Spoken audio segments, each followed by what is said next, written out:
Get ready to hear the truth about America on a show that's not immune to the facts with your host, Dan Bongino. All right, welcome to the Dan Bongino Show. Producer Joe, how are you today? Well, it's one of those weeks again, Dan. Where do we start? Well, we had a great week last week, with the exception of Friday. And listen, folks, my show is for you. Outside of my God and my family, you matter to me more than anything. So I always appreciate you being here. And there were, because I'm always open with you, there's no fourth wall here, ever. That's why I leave my email, my personal email, out on my website for you to correspond with the show. You were very upset about Friday, and I totally understand. Let me just explain to you what happened. A lot of people, an unusual amount, we always get 2 or 3 people who would prefer we talked about some other thing or this topic, but the email's usually very nice. We almost never, thankfully, get complaints on the show, which makes me very happy. But Friday, a lot of people were upset that we did not address the Florida. What was going on in Florida? It's not even. I don't even want to call it the recount, Joe. It's not a recount. I refuse to call it that. It's the reassessment. Yeah, because they want to reassess the election. It's not. Stop calling it the recount. They are not even counting, in my opinion, of legitimate votes anymore because no one can answer a question until they answer the question about what's going on. I'll get to this. Then we'll call it a recount. But I just want to explain to you what happened without wasting any of your time. I had a marathon day on Friday. I had to go up and I had to fly out, do the 5, tape Gutfeld show on the 5, do Tucker, wake up the next morning, do Fox and Friends, and then fly back. Now, having said that, it's not a pity story. I love you guys and ladies, but I don't take days off. I may next year, but I have never in 3 years missed a show, ever. Any weekday, holidays, nothing. We do 260 shows a year. I am not paid to do that. I am paid on a salary, meaning, and I'm only paid to do 220 shows. I do 260. So does Joe. I do not. I do it because I love you guys. I don't want to lose my audience, and it's important for me to get out there. Having said that, Friday we had to tape early because we had to catch a flight really early. And by the time we had taped and Joe and I got the show out, the Florida information was not as clear yet. And I never want to put stuff out there that I got to retract. I'd rather be second or third and right than first and wrong. And I was just uncomfortable putting it. That's the reason. There's no other trick story to it. So my apologies. I never want to let you down, and I don't want you to feel like I wasted your time. I loved Friday's show. We actually thought it was a good one. It was. But you have to understand, Joe and I were determined to get you a show no matter what. I mean, everyone else, candidly, folks, would have just taken a day off or put a guest in there, but Daniel, we don't do that. You got to decide one thing, pal. What do you want to do with your life? I need Dee Snider in here to start singing the rest of it. Maybe next year we'll start taking some time off. Maybe it was better that I didn't do a show, but I was committed to getting you a show no matter what. So that's it. I'm really sorry for that. But I'm going to get into that today, Florida, what's going on. So don't go anywhere. And I got a lot of information about Whitaker and what's really going on with Matt Whitaker, the acting attorney general. Don't miss this for a minute. So my sincere apologies. I love you to death, folks. I feel really bad. It's been on my mind. You ruined my whole weekend for what it's worth. So those of you, it did. Paula was like, "Will you get morning as well?" I know. Joe was upset too. I'm like, Paula's like, "Will you get over this already? It's one bad show. Relax." But I can't. All right, today's show brought to you by WaxRx. You know how much I love my sponsors, which I do. I only use products I can use myself, not only use, recommend, but love. WaxRx is amazing. I had a problem with earwax during my time in the Secret Service wearing that earpiece where I'd get the earwax plugging up my ears. Now, you're not supposed to stick those cotton swabs in there. That is really bad. You can pierce your eardrum. It's not for that. It's for cleaning your outer ear. So I had an issue with that. Now, WaxRx, folks, you will be, I don't even know how to say this, but you will be shocked at what comes out of your ears with WaxRx. It's that good of a product. All of a sudden, you're like, wow, I can hear again. So this is a customer review I saw from them I wanted to share with you. I used to have to go to the doctor twice a year to get rid of my stubborn, hard earwax. With my rising cost of health care and double deductible, I'd have to spend $60 per visit. That's $120 a year to treat my ears. Now I can do it myself with WaxRx and a significant savings that also doesn't require me to miss a half a day of work. Thank you, WaxRx. Try it. You will love this stuff. It works so well. Right now, you can use WaxRx by going to typing in gowaxrx.com. That's gowaxrx.com. Use promo code Dan at checkout for free shipping. That's gowaxrx.com. Don't wait. You have no idea what you might be missing because of inner earwax. Who knows? It might just change your life. Gowaxrx.com. Promo code Dan for free shipping. Don't forget. Okay, folks, here's what's going on in Florida. I now have a pretty thorough grasp, I feel, of the situation. I've been doing a lot of homework on it over the weekend because I felt so bad about letting you down on Friday with it. Let's point out a couple things. First, let's get to the facts, okay? I live in Florida. I know the system well. I ran here for office. I have voted now 4 times in Florida. The problems in Florida are not Florida problems. I want to be crystal clear on this. They are Broward County, which is a Democrat county, and Broward and Palm Beach County. They're both Democrat counties. Broward's highly Democrat. Palm Beach County leans Democrat. It pretty much never countywide goes Republican. But Broward and Palm Beach County, of the 67 counties in Florida, the 2 big Democrat counties, 2 of the biggest, I should say, are the ones having problems. It is not a Florida problem. It is a Palm Beach, Broward problem. This has been a problem over and over and over again. The Brenda Snipes and the Palm Beach County Board of Elections down there, they have had issues, as you know, from the 2000 recount and others. They have had significant problems. Now, I want to give you the good news first because I don't want to bury the lead. Here's the good news. And folks, I've been down here. I got back on Saturday. I have been shaking the trees for everything on this. Here's what I'm getting on the ground, so you can partially smile. But I'm going to leave you with the bad news last, unlike other times, because I want to keep you frosty. I don't want anybody, sleeping on this. Yeah. The good news is this. Rick Scott, who's the governor, is a ninja when it comes to this stuff. I'm not kidding, folks. Don't let Rick Scott's gentlemanly, calm. I mean, we've all seen him interviewed on Fox. He's certainly not as passionate as I am about stuff, but Rick Scott wins. He only wins by something. He wins. Rick Scott has not lost a race in Florida. He's won for governor both times in upsets. He ran this time in an upset and won this race. This race, I'm telling you, is over, okay? Now, the Democrats are going to pull every single thing out of their hats to try to take this thing back. Rick Scott is not having it. Now, when I say not having it, I don't just mean he's sitting out there saying, what are you going to do with your we're not going to take. I mean, Scott and the Republicans down in Florida learned a lot from 2000. They have lawyers on this case. This is what I'm hearing, that are ready to go ninja style on this thing. They are not messing around. They're not screwing around. They're not like 2000 where it took days to get the Bush team down there and fix things up and get people on the ground ready to fight this. The Scott team is ready. They are rocking and rolling. They have lawyers who know exactly what they're doing. I'm telling you, this guy is a bulldog. Do not mess with the guy. He gets it. He understands they're trying to steal this thing, and he has a strong, strong legal team. Not only that, folks, remember, this is a PR fight too now. The Democrats' line going forward, which is absurd, by the way, and you may say absurd, is going to be every vote should count. Yeah. No, every vote shouldn't count. Joe, every legal vote should count. Bingo! Every vote should count. Hey, Joe, you know who my daughter is, right? She's 14. Yeah. Isabel, Isabel, you want to vote in this election? Dad, I can't. I'm not 18. No, it doesn't matter. The Democrats said every vote should count. Yeah. No. Isabel's vote doesn't count. She can't vote. She's 14. Non-citizen votes can't count. Oh, why are you bringing that up, Dan?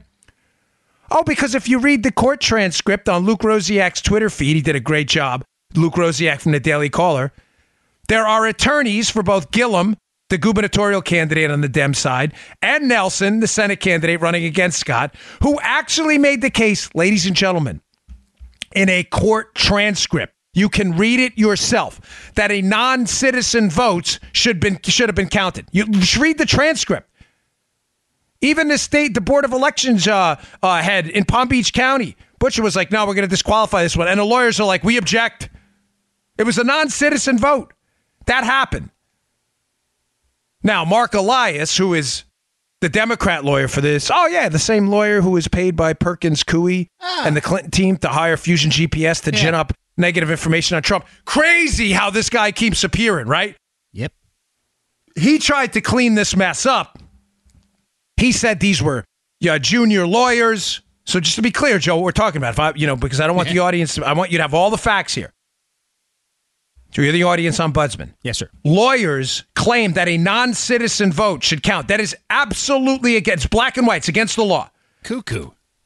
Now, it was not Elias. Elias, who's running the recount operation for the Dems. Again, the same lawyer, the Perkins Coie guy who hired Fusion GPS for Hillary Clinton, the Trump team, who keeps reappearing in these suspect elections, by the way. I don't mean to imply that Trump's win was suspect. I mean suspect because of what the Hillary did, not because of what Trump did. Mark Elias said, well, these were just junior lawyers. They weren't authorized to do that. Folks, they did it. It's on the court transcript arguing that a non-citizen vote should count. It's there. So a couple of takeaways. I'm going to leave this in bullet points for you. Number one, Scott's team is ready for a battle, and they are not screwing around. I was going to say something else. Understood. You got it. Yeah. Understood. Understood, Daddy-O. They are not screwing around. They are in this to win it. This is not like 2000 when it took a few days for us to shake off the cobwebs. They are ready to rock and roll. Number two, there are 67 counties. Only 2 of them have problems. Number three, Democrat lawyers and a court transcript argued for a non-citizen to be able to vote. That happened. That is indisputable. Number four, Brenda Snipes. Jesse Waters on the 5 called her Sneaky Snipes on Friday when I was there. Brenda Snipes, who runs the Board of Elections in Broward County, where all these problems are starting to materialize in addition to Palm Beach. Brenda Snipes can't even tell you what the vote total is. Ladies and gentlemen, why is that the most critical piece of information here? Because ballots have to be in. Legal votes had to be counted by 7 p.m. on Tuesday. A lot of those early votes and the ones that were they had to be announced a half an hour after closing. The fact that they can't tell you the total is obvious. It says what? Ladies and gentlemen, they can add votes. Yo! Now, by add votes, let me be clear. I'm not suggesting a conspiracy to fill out new ballots. I'm not going to tell you what I can't prove. Listen, anything can happen. I'm going to tell you what I think is happening. I don't think they're filling out new ballots. Here's what the problem is, folks. By not counting or giving you a total vote number, in other words, a ceiling, this is how many votes we received, 100. They can get votes in the mail that weren't properly postmarked, weren't signed. They were just frankly invalid. They were non-citizens. Those votes, which would have been immediately discounted by now, if you can't give a ceiling on the number, can be added to the total later. Right. Folks, you have to vote by a certain time on Election Day with your vote by mail, which is significant in Florida. A lot of people vote by mail. I did. You have to vote by a certain day. Ladies and gentlemen, what I'm getting at by not giving a vote total is she's somehow suggesting that not only is early voting a big thing in Florida, Joe, but late voting is cool too. Yes, it is. Vote up to 2 months later. Yeah. Rick Scott's in office in the Senate. Joe Armacost moves down to Florida. He's filling out a ballot he got in the mail. Hey, we can still vote, right? Brenda Snipes said it's okay. This is the Democrats' line of attack. Every vote should count. No, every vote shouldn't count. Every legal vote should count. Your vote has to be in the mail or you have to show up at the polls by 7 p.m. on Election Day. It's as simple as that. It's not hard. I was going to the polls to vote, and Nanette was with me, and she said, I really wish I could vote in Florida. And guess what? You can, Nanette. Yeah, now you can. It's late. Tell them that. Move on down. Move on. And you can apparently vote. Maybe up till next election. I don't know how long the polls are going to stay open.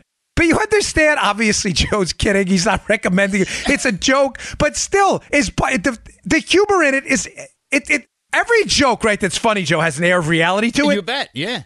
If this is the case, am I making the connection right why the total vote count matters? Yeah. Once she gives a total vote count and it's certified, 100 votes, they can't add more. Up that 100 votes, she has to, if she needed 51 votes for the Democrats to win, she's got to find them in that 100 in that pool of 100 votes. That's you get the way it works. Yep, exactly. But when she doesn't put it, this is the genius of not announcing, and I say genius in a nefarious way.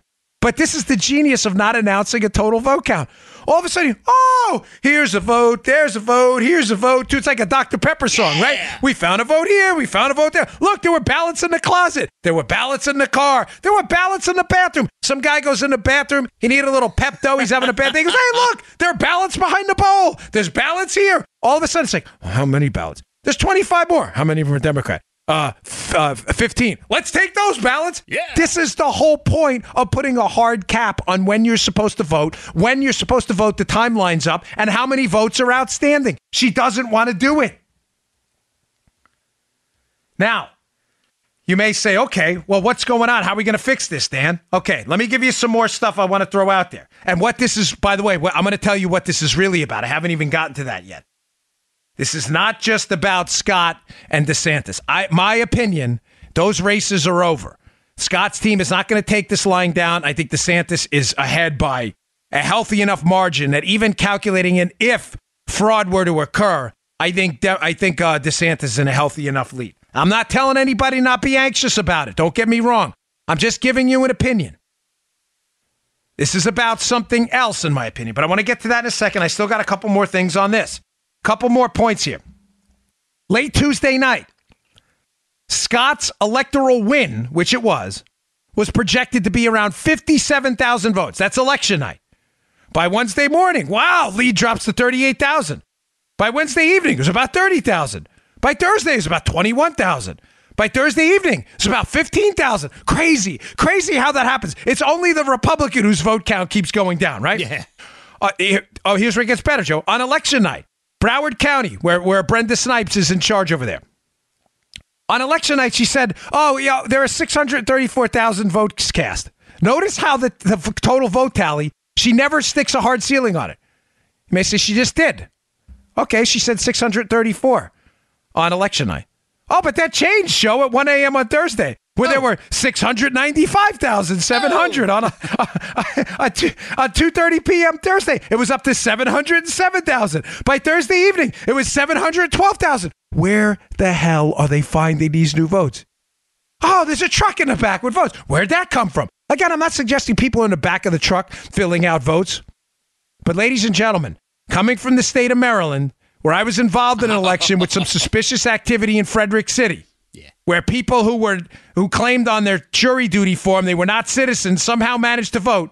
Let me tell you something. Where there's smoke, there's fire in a lot of these cases. Joe, remember the Ellen Sauerbrey race? Oh, Ellen Sauerbrey wins the race for governor as a Republican in Maryland. All of a sudden, Baltimore City, at 27,000 votes? Joe, how did that happen?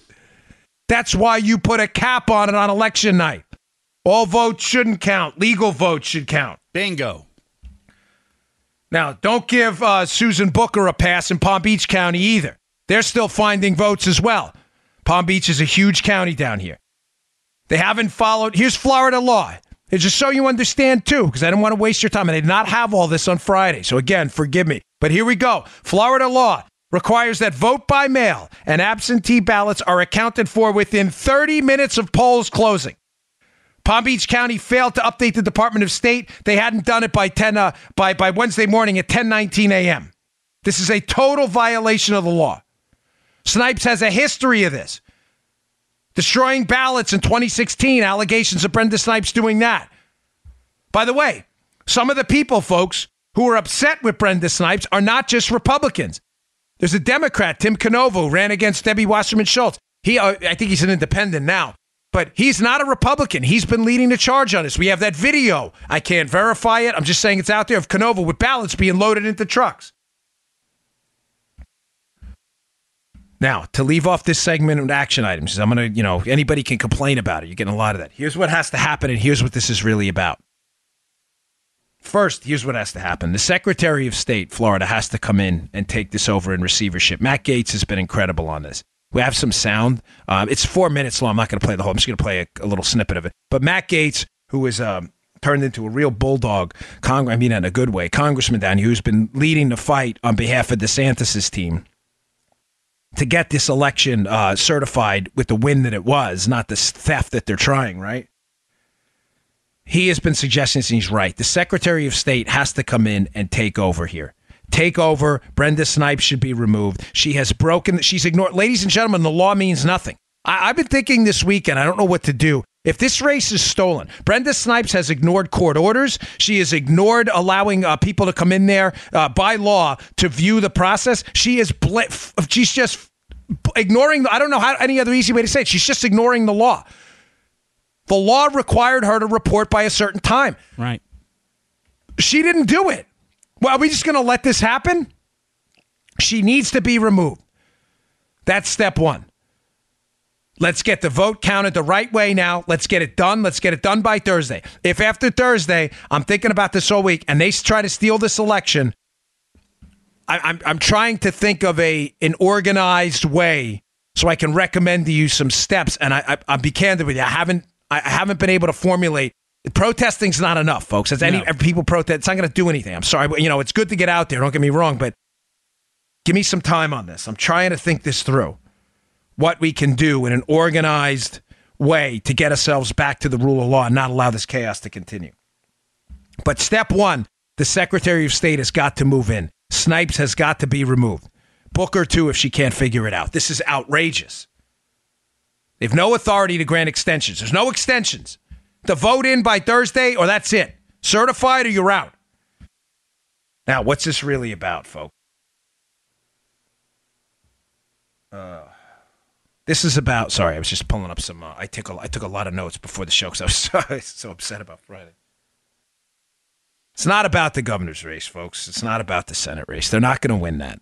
I'm confident. The Scott team is in it to win it, and the DeSantis team is not screwing around. What I believe this is really about is about the agriculture, the Secretary of the Agriculture Commissioner race down here in Florida. You may say, what the hell, Dan? Where'd that come from, folks? You're not hearing it? You haven't heard this, right, Joe? No. Again, I've been the whole weekend, I've been shaking the trees for what's really going on down here. And the reason I asked that question is the Bush v. Gore race was competitive because it was a 3-digit race. It was 800 votes. He wound up winning by 500 votes in the state of Florida, a state with 20-plus million people. This race, my opinion, they're not going to be able to fabricate enough votes. They'll try somehow, get late ballots, whatever it is. I don't think they're going to do it. The Agriculture Commissioner race is important down here. Why? Because the Agriculture Commissioner does what? What is he responsible for? I'm not saying this wrong. The Ag Commissioner. Concealed carry weapons permits. It was a big deal down here in Florida. Who? Ladies and gentlemen, that race on election night, Matt Caldwell, who was the Republican running, who is a staunch defender of your Second Amendment rights for Agriculture Commissioner, he was up by 40,000 votes. Oh, all of a sudden, new Broward County ballots started appearing now. Caldwell's down by almost 5,000 votes. Gee, how did that happen? Huh. Crazy. Here's a ballot, there's a ballot, here's a ballot too. Ballots everywhere. Ballots there, ballots here, ballots over there, ballots everywhere. It's not the two races. They're trying to keep the focus on, and believe me, they'll take don't mistake what I'm saying. They'll take the gubernatorial and the Senate if they can steal it. Yeah. But they understand the likelihood is nil. But the likelihood of stealing the ag race right now looks very good. Now, let me read to you a little snippet from a while back when he was running against the Democrat. This is the ag commissioner candidate, Matt Caldwell, who, again, won on election night, but now is mysteriously down because of all these, here's a ballot, there's a ballot. Ballots everywhere. He's down by 5,000, right? None of these ballots here are for you. Are for you. Never. They never are if you're a Republican. This is from a few weeks ago. Nikki Fried is the Democrat. She is a huge gun grabber. She will be in charge of the concealed carry process. Oh, look at all the people she's got working for her. They're not exactly fans of the Second Amendment. From this piece, Fried, who has already been in touch with current Agricultural Commissioner Adam Putnam regarding the transition. This is from listen to her priorities. He was the Republican running against DeSantis.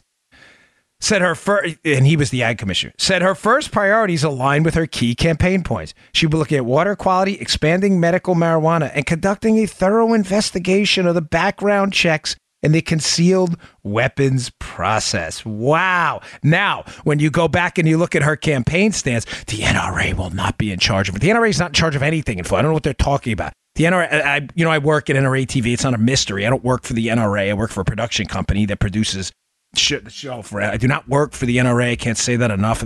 I'm a member. I'm a lifetime member. I perfectly align with the Second Amendment values. I'm just saying to you, I don't work for the NRA. I never have. I work for NRA TV. It's a production company that produces stuff for them. Nikki Fried ran against Second Amendment values, big time. Ladies and gentlemen, they are hoping that the attention stays on the gubernatorial and the Senate race, and this theft of the Agriculture Commissioner race flies right under the radar. Listen to me. I'm telling you, you heard it here first. This is what this thing is really about. Do not lose sight of that race either.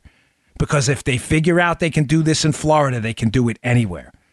Just keep demanding recounts, late votes. A vote turns up here, vote turns up there. Just keep demanding recounts until eventually you get the counts you want. In the ag race, they're hoping everybody forgets about it. So this is not just an effort to steal an election. It's also a shiny ball moment. Keep your eye on the shiny ball. Yeah. Look, squirrel. And then all of a sudden, the ag race. Joe, have you ever listen? You're intimately involved in this. I've been communicating with you all weekend. Have you heard of Matt Caldwell and Nikki Fried? No, no one has. They're the two candidates. Nobody's, and that's because, but Nelson and DeSantis. Of course you do. And everybody knows about the 2000 recount. Folks, that's what this is really about. Make no mistake. They are managing to flip that race and all the attention's on the other two. Thankfully, Matt Caldwell's not taking this lying down. He's hired George Lemieux, very prominent former politician here in Florida. And I hope but Nikki Fried's already declared that she won, the Democrat. All right, that's about Joe. Just do me a favor. Matt Gaetz has been a bulldog on this. I want to play a quick clip of him. I think it's on CNN, and Gaetz has been just a fireball on this whole issue. Play that cut. It is hard to get the proof of fraud when the very proof itself is being hidden by the Broward County Supervisor of Elections. It was an election where 8 million Floridians voted. 65 of the 67 counties did everything right and had their returns posted according to law. Only in deep blue Broward and Palm Beach counties, familiar to all of us who follow elections, was there yet another persistent challenge. So here's what we're looking for. We just want to know how many votes were cast, how many of them have been counted, 100%. and how many are outstanding. All reasonable. I don't think that it's unreasonable to ask those things. So reasonable, but hold on a second. Yeah, but there's Let's talk about what isn't. Well, let's talk about what isn't, though. You are right. You should have transparency on all levels, more than we've ever had before. Agreed. But you said something else that I can't agree with because it doesn't meet the test of logic. We can't get the proof of the fraud because they won't let us see the votes. That's not how an allegation works, and you know that. If you have proof of fraud, it absolutely is how allegations work. No. You have to know something. I just want to see the data. I want to see the data. And look, but when litigants, as you know as a lawyer, when litigants... Oh, I'm sorry. Keep going. ...hide evidence or potentially destroy evidence, there are adverse inferences drawn against those litigants. Joe literally just told me before the show not to stick my finger up until I wanted to. And what did I do? I stick my finger up. It's like a habit. I can't. It's got to be but that's Joe. That little snippet was not on Joe. That's on me. That end part is critical. I'm actually glad you stopped it where you did. That end part Gaetz said is critical. Gaetz is no dope. He's a congressman up from the Panhandle of Florida. Chris Cuomo is saying now, this is the Democrats' new line. They cannot argue the fact that Brenda Snipes and others are hiding the data because nobody's seen it.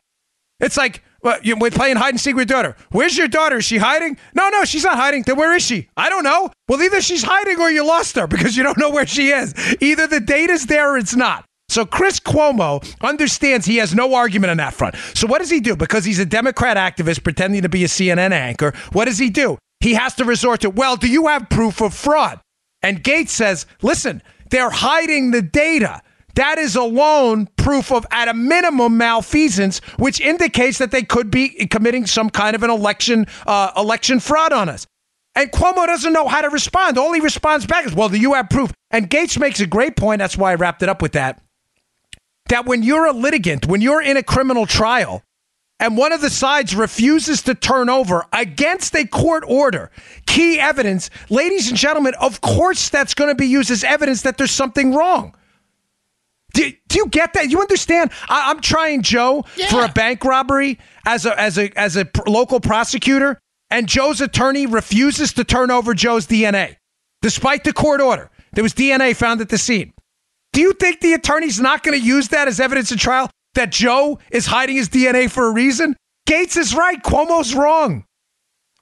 Now, this drives me. Marie Harf on Fox does this all the time. She doesn't understand what evidence is. What Cuomo is saying is, do you have proof? And the answer is no. Nobody has proof of fraud yet. There is proof of malfeasance, but there's not proof of fraud. But that's not what Cuomo asked Joe. Cuomo said, do you have evidence? And Gaetz is right. When you're arguing with your friends, yes, there's evidence. Is there proof yet? No. But the evidence of fraud, by the fact that they're hiding the information they have been legally ordered to produce, it's not an opinion, is evidence. Mm-hmm. Joe, does that make sense? Yeah. I'm not turning over my DNA. The court orders you to. We're not doing it. That's evidence that you're hiding something. It's going to be brought up in court. Is it proof? No, but it is evidence. This is what makes me so furious about do you have evidence? Yes, they're hiding it. That is the evidence. No. It's not proof. And then they can follow, well, if you don't have proof, you shouldn't say it. And Gates is smart. He goes, we're looking for proof. Show us the evidence. Right? Yeah. Do you understand how if you're smart, like Gates is in this, you can't lose this debate? We have evidence. The evidence is they are hiding the vote tallies against the court order. Well, that's not proof. Point stipulated. Show me the data, and then we'll have proof that what you're saying is right. Oh, we don't want to show you the data. Okay, there's my evidence. You can't lose this debate, folks. You can't. We are right. They are wrong. Oh, man. Cuomo is just so bought into the liberal activist stuff. He can't even admit that this is a disaster. This looks really bad. People are furious down here in Florida, by the way, folks. This is not going to end well for the Democrats. It is not. I assure you. The people are furious down here. They feel like the election's already been stolen. I said that on Fox this morning. All right. I got a ton of stuff to get to, so I hope we cleared up Florida for you. And again, I sincerely apologize for not getting you guys matter to me a lot. So I hope that covers it for you. iTarget. The iTarget Pro system is the single best system out there for improving your marksmanship skills. As we know, if you choose to own a firearm, two things matter more than anything. Number one, safety. If you're not safe with it, you'll hurt yourself first, and it's pretty useless. Matter of fact, it's dangerous. But second, proficiency. We all get the safety part. That's important. But this is what's great about iTarget. It allows you to improve your proficiency with a firearm safely. Now, a lot of us, when we were in law enforcement schools and the military, you practice it with your firearm and you dry fire, meaning you pull the trigger on a safely unloaded weapon. You check it twice, you unload it, you check it 3 times, you look away, and then you'd point in a safe direction downrange and you would pull the trigger on a safely unloaded weapon. Well, why would you do that? It allows you to master your grip, your sight alignment, your sight picture, the little nuances, your trigger pull, slow and deliberate to the rear, take out that slack in some Glocks out there. And you can do it on a on a safely unloaded weapon. There's no recoil at all. The problem is you have no idea where the rounds would have gone because it's unloaded. iTarget solves that problem. It'll send you a laser round for the firearm you have now. You have a 9mm, it'll send you a laser round. You don't have to make any manipulations to the firearm you have now. Whatever you've got, 38 Special, 40 S&W, whatever it is, they will send you the laser round. You insert it into your safely unloaded weapon. It comes with a target. And it'll emit a laser onto the target. When you pull that the trigger on the safely unloaded weapon, it'll emit a laser, that laser round, and you can see where the rounds would have gone, and it records them. You will see at the end of a week, even a few days, your marksmanship is going to go through the roof. You had groups that look like a basketball, they'll look like a golf ball at the end. You will love it. Check it out. It's available at itargetpro.com. That's itargetpro.com. That's the letter I, targetpro.com. Use promo code DAN. And you'll get a staggering 10% off. itargetpro.com. Remember, folks, competitive shooters do this. They dry fire 10 times more than they live fire. If you have a firearm, you need to practice your proficiency. Get this. You will never put it down. The reviews on the product are absolutely awesome. My father loves it. itargetpro.com. Promo code Dan. 10% off. Okay. A couple things. Hey, Joe, where's the coup, by the way? I'm just asking. I mean, a great article in the Wall Street Journal. This is short, but I just want to bring this up to kind of bust everybody's chops on the left because that's what owning the libs is, of course, my commitment. But it drives the libs crazy. That's my commitment. Owning the libs always, every day. You should wake up every morning and say, did I own the libs this weekend? If you haven't, get on it. It's Monday morning. So there's supposed to be a coup, right? The Donald Trump election was a coup. The Russians got involved. Mm-hmm. He colluded.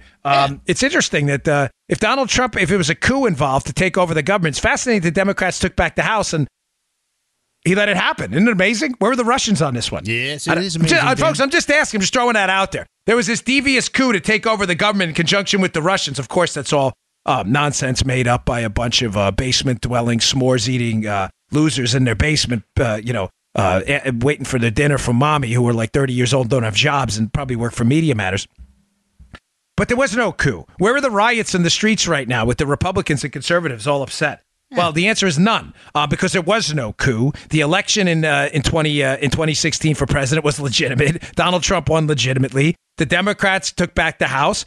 We didn't like the result, but it was a fair election, and it's simple as that. Well, at least up until Florida and Arizona. I haven't even gotten to Arizona, folks. That's a whole different issue. Of that we have some problems over there too. But there were no riots in the streets because conservatives don't do that because they have jobs and families to get to. They don't, unlike the Antifa crowd, has nothing to do when they're not in their basement with their lattes. One other quick thing before I get to Whitaker, because this is another pressing issue, and I want to give you the skinny on why they're battling against Whitaker.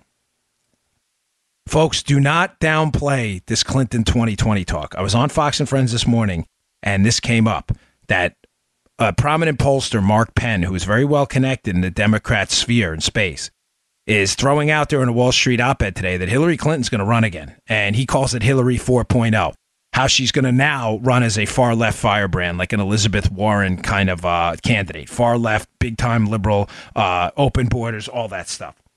A lot of people are laughing about it. Folks, I'm telling you, I worked for the Clintons. I worked for her for a long time. Do not for a second downplay this. I'm serious. As Trump presidency and re-election matters to me. They asked me a question on Fox. It upset some people. They emailed me. They couldn't believe I said it. Mm-hmm. They asked me on Fox this morning. Does Hillary, and if you ever watch, I never ever, Joe, you see me on TV 1,000 times. Yeah. I always give an answer right away. Yeah. I never ever look, stop, take a break to think about something. Ducey asked me this morning, right before the end of the cut. Steve Ducey said, Dan, I hear it in my ear through the phone line in my studio, right? Can Hillary Clinton win? And folks, it took me a second because I didn't want to give the wrong impression. I said yes. And I could tell they were shocked. And I think the audience was too, because I got a few emails. How could you say that, folks? I love the president. I am actively going to work for his reelection. That's not in dispute. But Hillary. I worked for Hillary Clinton. This woman is unbelievably ambitious. Do not sleep on it for a second. Oh, she can't win. She's going to get smoked. No. She can. You saw what she was willing to do in the 2016 election. Fusion GPS, the whole Spygate drama. Now, one thing Penn points out, which you should not forget. You say, oh, she'll never get through the primary. Yeah, I don't think, let me be clear on this. I don't think she will win. I think she can. You know what I'm saying, Joe? There's a difference. Yeah. Mm-hmm. I think Trump will win. I think we're doing pretty well, especially if the economy keeps motoring. But Hillary can win. And here's why. Mark Penn is right. This guy's a Democrat, folks. He said Hillary Clinton's machine has not dissipated at all. Now, her political capital has been crushed a little bit, but the machine is still strong enough. And the people running against her, ladies and gentlemen, are total amateurs. They're amateurs. You got Sporadicus up there and Cory Booker. You got Pocahontas, Elizabeth Warren, claiming she's 1 millionth Native American.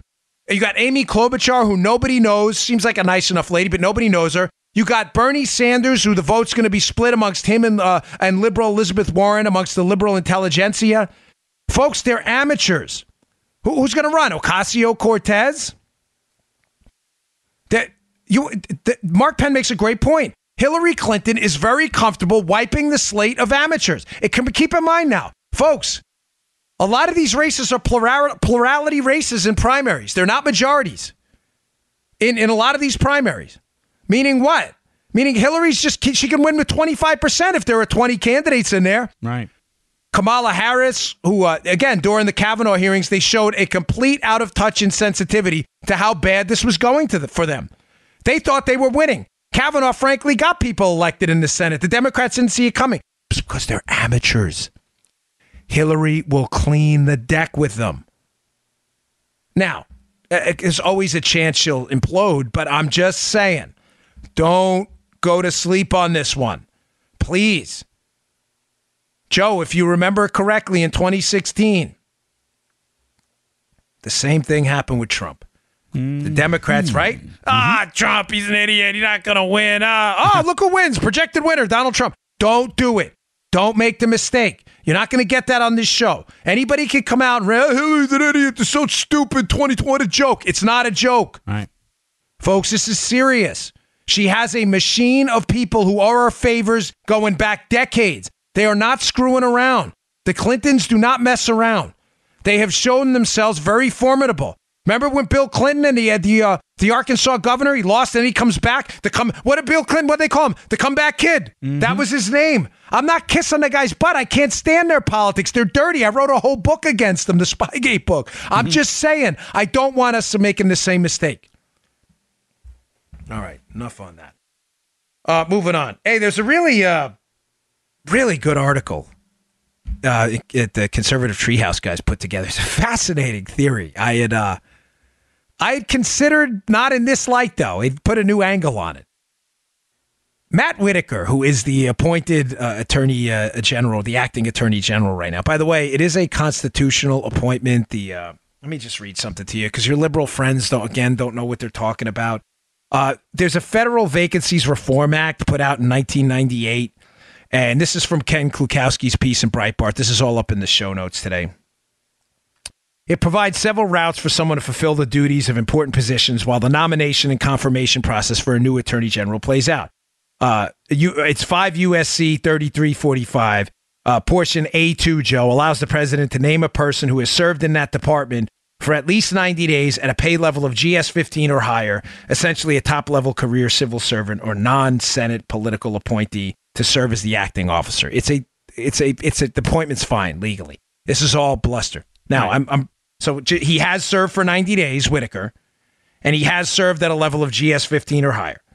So he can serve for a certain amount of days while the confirmation process goes through. The rest of the stuff they're telling you about it's an illegal appointment is just bluster and nonsense, okay? Now you have to ask yourself the reason I bring that up, Joe, because the left, as I've always said on the show, doesn't do anything by accident. Nothing happens by accident. Why are they making such a stink against Whitaker? Well, the conservative treehouse guys call him the cleaner. And they have a little thing, he's bald, so the Mr. Clean thing next to him. They call him the cleaner, and they bring up an interesting point. Yeah. Why would the left object so strongly to Whitaker? Well, we already know Whitaker, they're bothered by the fact that Whitaker is asking questions about the Mueller probe. By the way, which they're perfectly entitled to do. This is not in any way disqualifying. Only in the minds of Looney Tune liberals is it disqualifying. And people in the Justice Department outside of recusals are perfectly entitled to ask inferior officers, in this case Bob Mueller, what the hell they're doing with the special counsel probe. There's nothing. You don't like that? Vote them all out in the next election, and then you can pick new people in the DOJ. That's how executive power works for liberals who are unfamiliar with the Constitution. But why all of this rage against Whitaker? Well, now it's starting to make sense a little bit, and they have an interesting theory. There has been a series of investigative breadcrumbs left behind. Sorry, I couldn't find anything called investigator breadcrumbs left behind. Siri thought I was talking to her. That's hysterical. There have been a series. Siri, stop getting involved in my show. Of investigative breadcrumbs left behind that the Treehouse guys believe Whitaker may have had something to do with it. And I've spoken about this before in a different context. I'm not trying to take credit for this story. But it's weird how this information appeared. Here we go. Let me leave for you three things.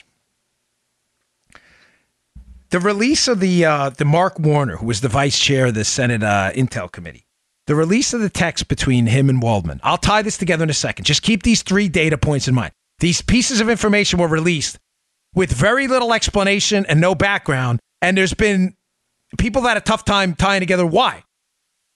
No one was seemingly prodding for them. They just appeared, Joe. In other words, like someone was leaving a trail for us to find. So Mark Warner, the Democrat on the Intel Committee, he texts Adam Waldman. The texts were released, and there's a key piece of information there. I'll get to that in a second. Piece number 2. The Wolf charging documents. The guy on the Senate Intel Committee, the staffer that is charged with lying to federal investigators about leaks. Pieces of information were leaked there. That was around the indictment time, so that's easily explainable, and they get to that in a piece. But this other one makes no sense either. In July, the FISA application in redacted form was released. And it happened on a Friday night show. Remember? I was like, oh, do we do a special about this? Uh-huh.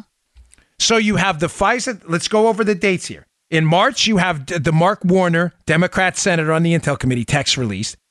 In June, you have the charging documents for Wolf and his arrest, and that stuff comes out. In July, you have the FISA warrant. Now let me tie it together for you. Ladies and gentlemen, it has appeared for a long time. And this is why I get so PO'd when people tell me, people think I'm not pro or anti Sessions. The whole take it east thing wasn't about Sessions. I told you the recusal was disastrous. I've been honest about that from the start. Mm-hmm. And I get flack from both sides on that. But there are things clearly going on in the DOJ. They're happening slow. I get it. But there are things happening. Why were those things released? How are they tied together? In those Mark Warner, Democrat senator on the Intel Committee, texts to Adam Waldman. There is a text on March 17th. Don't forget that date. March 17th of 2017. Let me quote you the text from Democrat senator to a lobbyist working with Russians and Christopher Steele, who's got connections to them, right? The text is, hey, I just tried to call you, but now I'm going into the SCIF. He spells SCIF wrong, the acronym, which is interesting. Going into the SCIF, which is a sensitive compartmented information facility. So on March 17th, Joe, stop me if you lose me here. Okay, on March 17th, 2017, a Democrat senator intimately involved in this Russia probe is texting a lobbyist working with a prominent Russian, Oleg Deripaska. He's also familiar with Steele. He's offering to connect to the guy ginning up the fake information on Trump. Warner's texting that lobbyist that he's going into a sensitive facility to look at a document, right? He's going into the SCIF. Mm-hmm. That's released in February of 2018. Everybody was like, well, why would we want to know what Mark Warner was doing on March 17th? Oh, look what's released in June. James Wolfe, a staffer for that committee, is locked up and is being prosecuted for lying about the release of a classified document. So now we're told, so the first piece of information released, they're leading us down a path, is Mark Warner's texting this guy about reviewing a classified document on March 17th. A couple months later, another piece of information is released as if they're leading us somewhere. A staffer on Mark Warner's committee is arrested for lying about the leak of a classified document. Okay, so now we know. Oh, what appears in July? Wow. The FISA application in its redacted form where every date, Joe, is blacked out except for one. A stamp on the end of the document when it was printed out to be taken over, apparently, to the Senate Intel Committee. What's the date handwritten next to that stamp? Oh, March 17th, 2017. Ladies and gentlemen, these things appeared outside of the Wolf charging documents. And again, hat tip to them for putting this together. I saw this a little differently, but it's a fascinating theory that somebody's leading us down a golden brick road. You have this tidbit about Mark Warner and his text, and they were suspicious but confusing. Where's Mark Warner going on March 17th? We didn't have it in February. Then in June, a Senate staffer on Mark Warner's committee was locked up and is being interviewed and prosecuted for leaking sensitive documents. Oh, just a few months later, a sensitive document's released with the date, March 17th, the same date that Warner is texting Adam Waldman, hey, I'm going into the SCIF to review a document. Folks, somebody's bringing us somewhere. Again, I'm not getting into this like there are a million indictments out there. I'm just telling you things are happening. They're happening slow, but things are happening. Wheels are turning. They're not turning fast enough. I'm a little worried about what's going on with Huber, to be candid. Hey, Mom! The meatloaf! Where is the meatloaf, Mom? We're all asking. That's right. But I'm here to give you the truth. Somebody was leading us down this path, and ladies and gentlemen, it probably was not Sessions. Let's go full circle now. The Democrats are fired up about Whitaker's appointment. Why? Why would Trump take on the political hammer from the left for an appointment when he just could have put Rosenstein in charge? And the left would have loved it. Folks, it's a legal appointment. May I suggest to you that the Treehouse guys may be onto something? That Whitaker, as the former chief of staff, may have had some role in this perfectly legitimate and credible investigation into massive leaks of information from the Senate Intel Committee into the public. It's a fascinating theory. That is why the left is going wild. Now, it explains a lot. It also explains Trump never. Oh, folks, don't sleep on Trump either. Mm-hmm. I'm serious. Sometimes Trump will get a little hyperbolic. It's a Queens thing. but when he says stuff off the cuff sometimes, you have to have the Trump translator. There's something behind it. It's not just random. Did you notice, Joe, anytime Trump is questioned about Whitaker, he even put this out on one of his tweets. This is important. Mm-hmm. He's always sure to personally distance himself from Whitaker. Did you hear what he said on the South grounds? You see what he said, right? They asked him about Whitaker. He says, I don't know him. I don't know him. Yes. He said he's got a good reputation, but I don't know him. And then again, which was why? Trump's not dumb. I'm telling you, don't downplay this guy. He's not stupid. He said that for a reason. And then he follows it up in a tweet where he says, no social contact. That's in his tweet. In other words, I have not socially been a friend. I don't know this guy. What I'm suggesting to you folks is that Whitaker may be involved in a very legitimate, very serious investigation ongoing since, last November between Dan Coates and the Department of Justice, the Director of National Intelligence, Dan Coates, and the Department of Justice to weed out a bunch of leakers who have been working within the government to destroy the reputation of Donald Trump and everyone else. Whitaker may have had a role in leaving those investigative breadcrumbs. Here's the Warner text. Oh, here's the Wolf thing. Oh, here's the date. Bingo. It makes total sense now. It makes sense that Trump would distance himself personally because, and I agree with this, Trump likely has not been briefed on this. You may say, how the hell's that, Dan? How is Donald Trump, the President of the United States, not briefed on this significant investigation? Wait. Because of the significant overlap between this and the nonsensical collusion narrative, it's likely that people in justice are probably trying to keep Trump at arm's distance so he has but actual deniability. I had nothing to do, which he didn't. You get what I'm saying? They probably didn't. That's why this constant effort to say, I don't know Whitaker. I've had no social contact. In other words, he hasn't briefed me on any of this stuff. He's been doing it on his own as portion of a legitimate leak investigation into the government. Joe, does this make sense? Because this is critical. Yeah, this because makes sense. Folks, like I said, I wake up every morning and I'm like obsessed with why are liberals doing what they're doing? Why are they doing what they're doing? There's always a reason. Liberals aren't stupid. Don't ever think that. That's why I try to dissuade people from joking about the Hillary thing. Yeah, I just don't. It's not funny. These people are for real. If Hillary's thinking about running, she's doing it because she has evidence she could win. If liberals are going after Whitaker with fangs like they're doing now, it's unconstitutional. Whitaker, get him, recusal. It's for a reason. The reason is he is probably knee-deep in this leak investigation, which is going to expose Democrat senators and others as having been involved in potentially felony leaks to disparage the Trump team. Does it make sense now?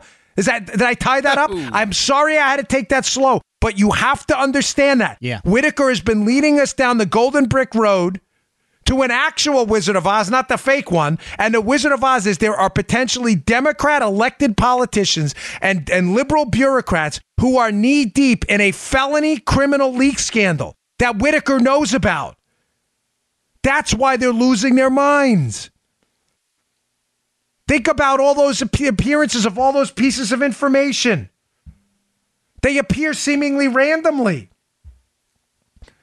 Out of nowhere. Oh, look at these texts about a March 17th appearance in the skiff by Warner. Mm-hmm. What does that have to? And he's texting a guy working for a Russian lobbyist? Why? Did you ever think why? Then all of a sudden, Wolf, it just appears. This guy got arrested. And we find out that the document that he was likely in possession of was released with the stamp of March 17th, the same date the Democrat senator was going into the skiff. Who else did he tell about that FISA application? Crazy, folks. All right, a couple other things. I have a story in the show notes today about Jim Comey using private email, which I just find sad, tragic. It's just, this is Jim Comey, holier than thou Jim Comey. It's interesting. He quotes Bible verses about his own morality. I've never seen, outside of Jim Acosta and Jeff Flake, a more arrogant, self-absorbed, narcissistic individual than Jim Comey, who apparently was using his own private email to communicate sensitive information. Now, last point on this, because the story's in the show notes. Please check it out. It's on my website. And please subscribe to my email list. We'll email you all these great stories, including the one I told you about Ken Klukowski and the constitutionality of the Whitaker appointment. Joe, do you remember months ago? I don't want you to think you're wasting your time here. I had said to you that a source, and a good one, had told me that this was going to happen. I'm not taking a victory lap. I'm just telling you. Remember that show where I told you senior FBI officials were going to be involved in their own private email scandal? I'm sorry, folks. I don't have the episode. I don't go back and listen to go, hey, look at me say this. I'm telling you it happened. I remember the conversation. Comey's not the only one. You heard it here first. This private email thing is going to get worse. Hey, Andy. The hell was that? That was Gomer saying, hey, Andy. It's going to get worse. That's what it was like up there at the upper levels of the Bureau. It was. It was embarrassing. It's not going to end here. I can't say more now. Just trust me on this. Read the Comey story, okay? Today's show also brought to you by our buddies at Brickhouse Nutrition. They're one of my original sponsors. You know I love Brickhouse. Brickhouse produces one of the finest nutritional supplements on the market today, but it's real food. This is what I love about this. It's called Field of Greens. Now, we all know we're supposed to be eating copious amounts of fruits and vegetables. We all know it. Every doctor, nutritionist, exercise physiologist, personal trainer, mom, dad, grandma, eat your vegetables, eat your fruits. Why don't we do it?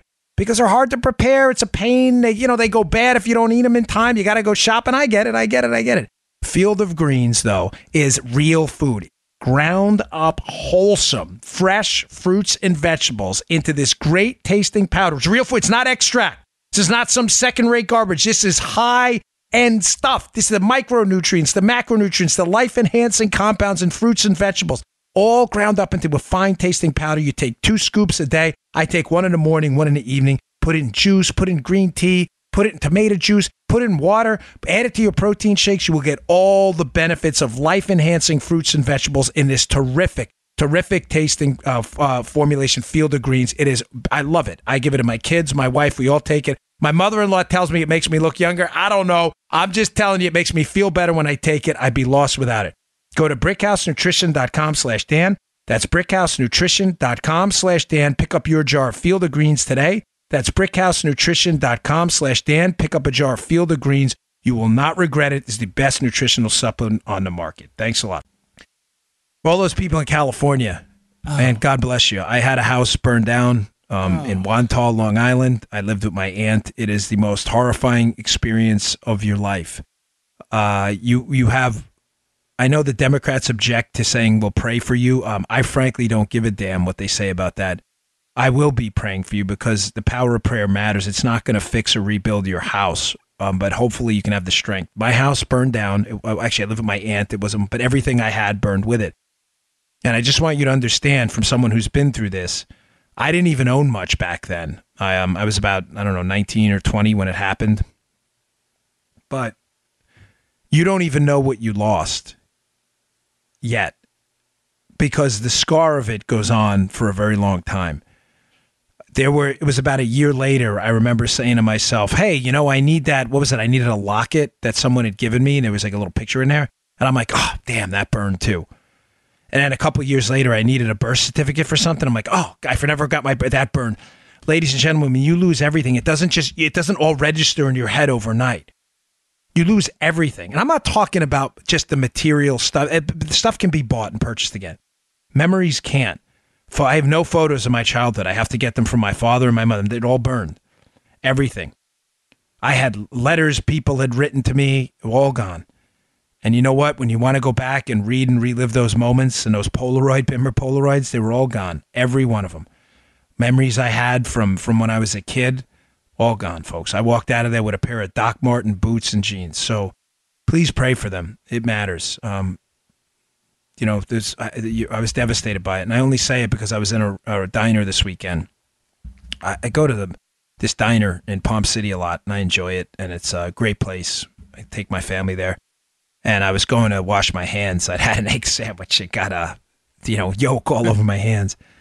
And I walked out, and there was this 90-year-old couple getting ready to eat their food. And they were looking. It was a 2-seater table where they're looking at each other, and they had their hands clutched on both sides of the table, and they were praying. And I have to tell you, before their meal, I was so deeply moved by it.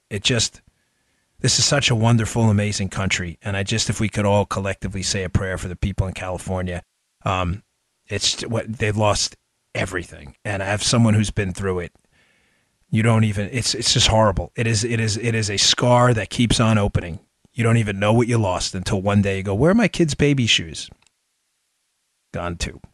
So God bless you all. You will be in my prayers. That matters. So thanks for listening, folks. I appreciate it. And I do apologize for Friday.